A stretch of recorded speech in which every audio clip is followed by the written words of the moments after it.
BBC Bangla আপনাদের স্বাগত। আজ আপনাদের সাথে লন্ডন স্টুডিও থেকে আছি মানসী বড়ুয়া, আর ঢাকায় আমার সাথে থাকছেন আকবর হোসেন। আবারও মধ্যপ্রাচ্যে ভয়াবহ তৃতীয় বিশ্বযুদ্ধ শুরু হয়ে গেছে।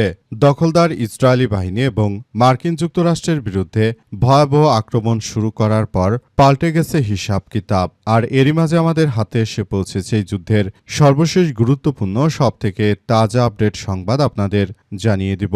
প্রথমেই জানিয়ে দিব, কঠোর হুঁশিয়ারি ইরানের, হামলা হলে পুরো অঞ্চলকে প্রস্তর যুগে ফিরিয়ে দেব, বোকামি না করাই ভালো। যুক্তরাষ্ট্রের সম্ভাব্য হামলাকে কেন্দ্র করে ফের কড়া হুঁশিয়ারি দিয়েছে ইরান। দেশটির এক জ্যেষ্ঠ আইন প্রণেতা বলেছেন, ইরানের উপর হামলা হলে শুধু হামলার জবাবই দেয়া হবে না, পুরো অঞ্চলকে প্রস্তর যুগে ফিরিয়ে দেয়া হবে।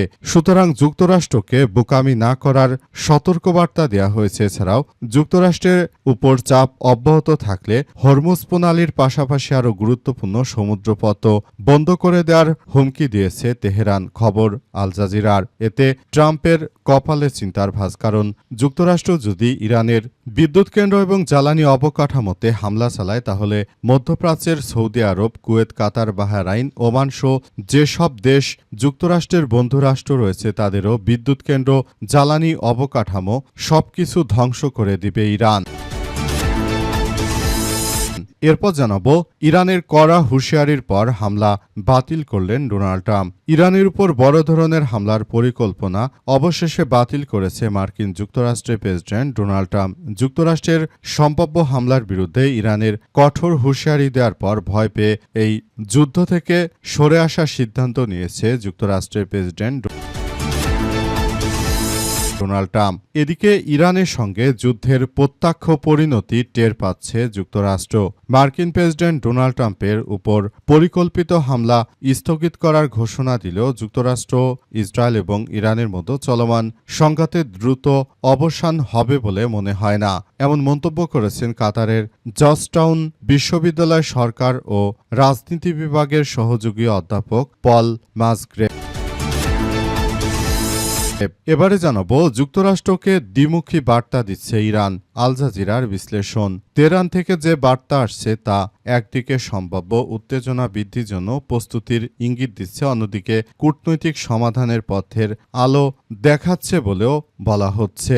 ইরানের পররাষ্ট্রমন্ত্রী সৈয়দ আব্বাস আরাগচি সাম্প্রতিক তুরস্ক, সৌদি আরব সহ আঞ্চলিক বিভিন্ন দেশের পররাষ্ট্রমন্ত্রী এবং মধ্যস্থতাকারীদের ভূমিকায় থাকা পাকিস্তানি কর্মকর্তাদের সঙ্গে টেলিফোনে কথা বলেছেন। এসব আলোচনায় তিনি একই বার্তা দিয়েছেন। তার বক্তব্য, কূটনীতির পথ যতক্ষণ খোলা থাকবে ততক্ষণ ইরানও নতুন করে কূটনৈতিক সংলাপে অংশ নিতে প্রস্তুত রয়েছে।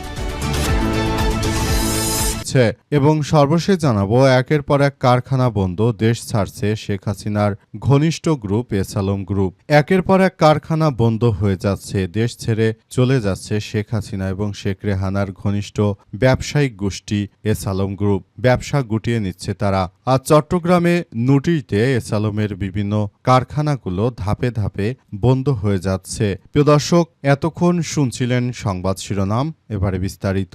তবে তার আগে বন্ধুরা অনুরোধ থাকবে, এই সংবাদটিতে একটি লাইক দিন। এই চ্যানেলে আপনি নতুন হয়ে থাকলে আমাদের সংবাদটি দেখতে দেখতে চ্যানেলটি সাবস্ক্রাইব করে রাখুন। কমেন্ট করে বন্ধুরা আপনার মূল্যবান মতামত জানিয়ে দিন আপনি বিশ্বের কোন দেশ থেকে বা বাংলাদেশের কোন স্থান থেকে আমাদের সংবাদটি দেখছেন এবং শুনছেন।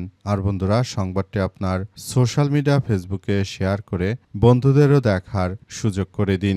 গাজা যুদ্ধে আপনি যদি নিরীহ ফিলিস্তিনিদের ভালোবেসে থাকেন বন্ধুরা, কমেন্টে ইয়েস লিখে পুরো বিশ্ববাসীকে আমাদের এই তাজা আপডেটটি দেখার সুযোগ করে দিন। এবারে বিস্তারিত। হামলা হলে পুরো অঞ্চলকে প্রস্তর যুগে ফিরিয়ে দেব, বোকামি না করাই ভালো, কঠোর হুঁশিয়ারি ইরানের। যুক্তরাষ্ট্রের সম্ভাব্য হামলাকে কেন্দ্র করে ফের কড়া হুঁশিয়ারি দিয়েছে ইরান। দেশটির এক জ্যেষ্ঠ আইন প্রণেতা বলেছেন যে ইরানের উপর হামলা হলে শুধু হামলার জবাবই দেয়া হবে না, পুরো অঞ্চলকে প্রস্তর যুগে পাঠিয়ে দেয়া হবে। উল্লেখ্য, মার্কিন যুক্তরাষ্ট্র এবং ইহুদিবাদী ইসরায়েল তারা মূলত ইরানের বুকে নতুন করে আক্রমণ চালিয়ে তারা ইরানকে এমনভাবে শিক্ষা দিতে চেয়েছিল যাতে করে ইরানের বিদ্যুৎ কেন্দ্র, তারপর ইরানের জ্বালানি যে অবকাঠামোগুলো রয়েছে সবকিছু যাতে করে ধ্বংস হয়ে যায়, এমন ধরনের কার্যক্রম চালাতে চেয়েছিল যুক্তরাষ্ট্র। তবে যুক্তরাষ্ট্রের প্রেসিডেন্ট ডোনাল্ড ট্রাম্প সেই জায়গা থেকে তিনি ফেরত এসেছেন। যুক্তরাষ্ট্রের প্রেসিডেন্ট ডোনাল্ড ট্রাম্প তিনি আসলে এমন কিছু করতে চলেছেন যেটা আসলে সবার জন্য এক ভয়াবহ বিপর্যয় ডেকে আনতে পারত। আর এই জায়গা থেকে যুক্তরাষ্ট্রের প্রেসিডেন্ট ডোনাল্ড ট্রাম্পের এই ধরনের কর্মকাণ্ডের ঘটনা থেকে আসলে বেরিয়ে আসার জন্য ইরান সরাসরি যুক্তরাষ্ট্রকে হুঁশিয়ারি দিয়েছে।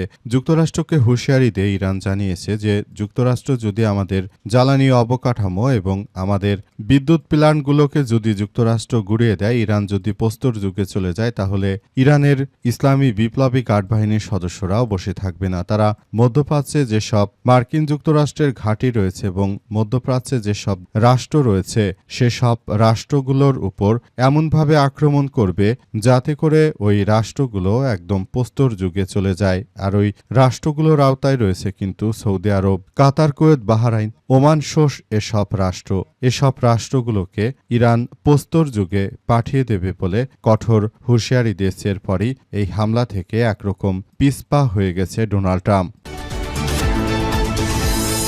ইরানের কড়া হুঁশিয়ারির পর হামলা বাতিল করতে বাধ্য হল ডোনাল্ড ট্রাম্প। ইরানের উপর বড় ধরনের আক্রমণ চালানোর যে সিদ্ধান্ত নিয়েছিল যুক্তরাষ্ট্রের প্রেসিডেন্ট এবং ইসরায়েল, অবশেষে ইরানের কঠোর হুঁশিয়ারির পর সেই হামলা বাতিল করার সিদ্ধান্ত নিয়েছে যুক্তরাষ্ট্রের প্রেসিডেন্ট ডোনাল্ড ট্রাম্প। ট্রাম্প নিজেই বুঝতে পেরেছেন যে আসলে ইরানের উপর আক্রমণ চালানো এই মুহূর্তে তাদের জন্য এক ভয়াবহ বিপর্যয় ডেকে আনতে পারে, কারণ এই মুহূর্তে পুরো মধ্যপ্রাচ্য জুড়ে যুক্তরাষ্ট্রের কিন্তু হাজার হাজার কোটি টাকা বিনিয়োগ করা আছে।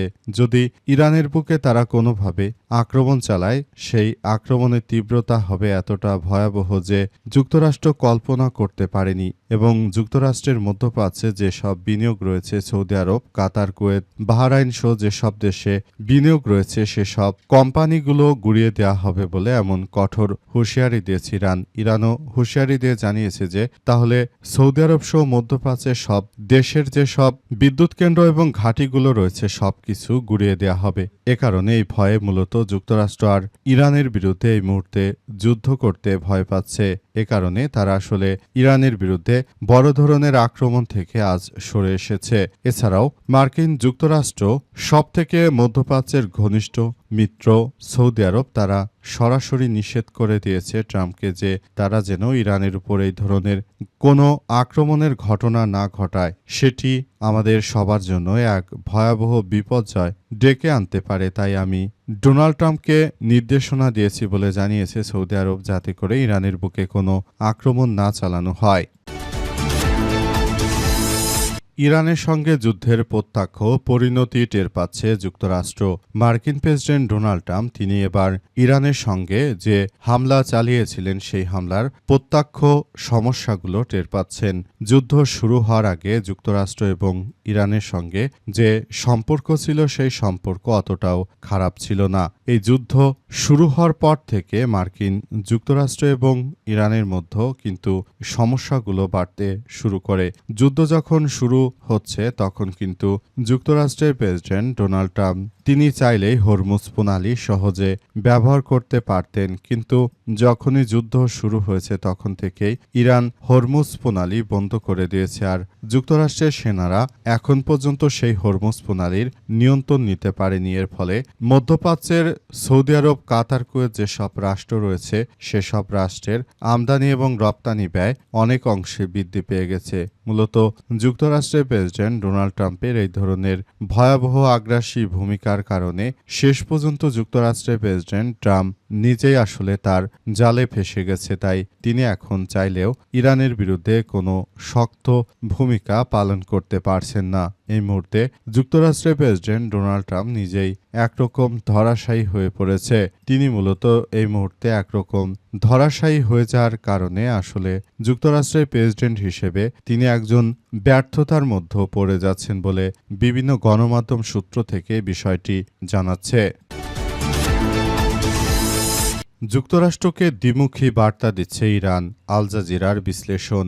মার্কিন যুক্তরাষ্ট্রের প্রেসিডেন্ট ডোনাল্ড ট্রাম্প তিনি আসলে দায়িত্ব গ্রহণ করার পর থেকেই মূলত ইরানের উপর চড়াও ছিলেন। তাই তিনি ইরানের বিরুদ্ধে বিভিন্নভাবে ব্যবস্থা নেওয়ার জন্য ব্যাপক কার্যক্রম শুরু করেন। ইরান আসলে এই মুহূর্তে যুক্তরাষ্ট্রকে দুটি বার্তাই দিচ্ছে। প্রথম বার্তাটি হচ্ছে তারা যুক্তরাষ্ট্র যদি চায় ইরানের সঙ্গে যুদ্ধ চালিয়ে যেতে পারবে এবং যুক্তরাষ্ট্র যদি চায় ইরানের সঙ্গে আলাপ আলোচনা করে তারপর তারা একটি সমঝোতার পথে আসবে, সেটিও তারা ইচ্ছে করলে সেটি করতে পারবে। কিন্তু তারপরেও যুক্তরাষ্ট্র এই মুহূর্তে ইরানের সঙ্গে যুদ্ধ করার মতো কোনো পরিস্থিতির মধ্যে তারা নেই। তারা পুরোদমে ফেঁসে গেছে। তারা এই মুহূর্তে আসলে ইরানের বিরুদ্ধে কোনো শক্তিশালী পদক্ষেপ গ্রহণ করতে পারছে না। বেশ কয়েকটি ফ্যাক্টর এতে কাজ করছে। আর যুক্তরাষ্ট্রের প্রেসিডেন্ট ডোনাল্ড ট্রাম্প তিনি শুরু থেকে খুব সহজে যে জয় তুলে নিতে চেয়েছিলেন, বাস্তবতা অনেক ভিন্ন আকার ধারণ করেছে। যুক্তরাষ্ট্রের প্রেসিডেন্ট হিসেবে তিনি